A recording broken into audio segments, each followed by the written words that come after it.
Welcome to Car Comparos. Today we'll be comparing the Maruti Suzuki Ignis versus the Hyundai Grand i10. Pricing and features. The Ignis Delta Petrol is priced at 5.7 lakh rupees on road Delhi, which is identical to the Grand i10 Magna. The Ignis Delta 80 costs 6.3 lakh rupees, which is 20,000 rupees cheaper than the Grand i10 Magna 80 costing 6.5 lakh. Even though both cars may cost the same, the Ignis Delta has numerous extra features over the Grand i10 Magna like ABS, passenger airbag, music system, steering wheel switches and tilt adjustable steering. The Grand i10 on the other hand has only two extra features over the Ignis, which are fog lamps and rear AC vents. Performance and drivability. The Ignis Petrol is around 100 kilograms lighter than the Grand i10. This gives it a slight advantage over the Grand i10 in terms of performance. Engine-wise, Hyundai's Kappa 2 mil and Suzuki's K12 unit are quite evenly matched. Both of them are a bit efficient in low-end torque but have a strong mid-range performance and outstanding refinement. When it comes to the diesels, the Ignis runs far ahead of the Grand i10. Grand i10's 1120cc 3-pot diesel is no match to the Ignis's Fiat-sourced multijet unit. Given that the Ignis is lighter than the Grand i10, it boasts of an almost 30% higher torque-to-weight ratio than the Hyundai. The difference is especially evident on the highways where the Grand i10 struggles to overtake heavy vehicles while the Ignis easily zooms past them. However, Grand i10 is slightly more drivable around town thanks to a turbocharger which spools up earlier than the Ignis's. Fuel efficiency. Both the manual as well as automatic variants of the Ignis Petrol have an ARAI certified mileage of 20.9 kmpl, which is 2 and 4 kmpl more than the Grand i10 manual and automatic respectively.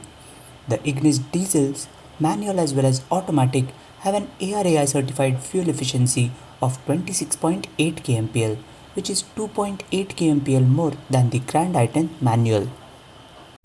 Space and comfort. Both the Grand i10 and the Ignis are quite evenly matched in terms of interior space. However, the Ignis has a slight advantage over the Grand i10 in terms of rear shoulder space. The Ignis is able to comfortably accommodate 3 full-sized adults in the rear, whereas in the Grand i10, seating 3 adults in the rear becomes an unexpectedly tight affair. However, the Grand i10 partially makes up for it with a more luxurious and well-appointed cabin compared to the quirky and utilitarian interiors of the Ignis. Handling and ride quality. The Ignis edges ahead of the Grand i10 due to its dynamic abilities. The Grand i10 is sprung too softly, giving it a softer ride than the Ignis at low speeds. But as the speeds rise, the Grand i10 gets skittish and wallows over the bumps. The Ignis feels a bit stiff at low speeds but maintains far better composure than the Grand i10 at highway speeds. The Grand i10 is a complete letdown around twisty roads. It suffers from excessive body roll and understeers when pushed hard. Its overtly light steering does not weigh up adequately with speed and transmits absolutely no feel or feedback from the surface below. The Ignis corners much better with neutral handling and a well-weighted, precise steering setup.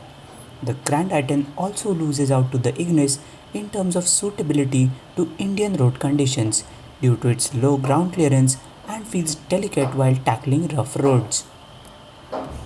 Reliability and after-sales service. Both Maruti and Hyundai have worked their asses off for decades to command the strong reputation for service support that they do compared to all other players present in the market today. However, even today, Hyundai remains a step behind Maruti in terms of the inherent reliability of its products as well as service costs. Resale and cost of ownership. Within the next 5 to 7 years, the Grand i10 will be replaced by an all-new model, but the Ignis will still be present in its current avatar, giving it a slight advantage over the Grand i10 in terms of resale value. Overall, the Ignis Delta Petrol manual works out to be 80,000 rupees cheaper than the corresponding Grand i10 Magna, while the Ignis Delta 80 works out to be a jaw-dropping 2 lakh rupees cheaper than the Grand i10 Magna 80 in terms of overall ownership costs. Notably, even the Ignis Delta 80 diesel works out to be just 10,000 rupees more expensive than the Grand i10 Magna diesel manual in terms of total cost of ownership. That brings us to the verdict. For the last 3 years, Grand i10's consistent sales of 10,000 units per month seems to have stuck like a thorn in Maruti's side. Maruti has spared no effort in targeting the golden goose of its Korean rival and delivered a comprehensively superior vehicle over the Grand i10.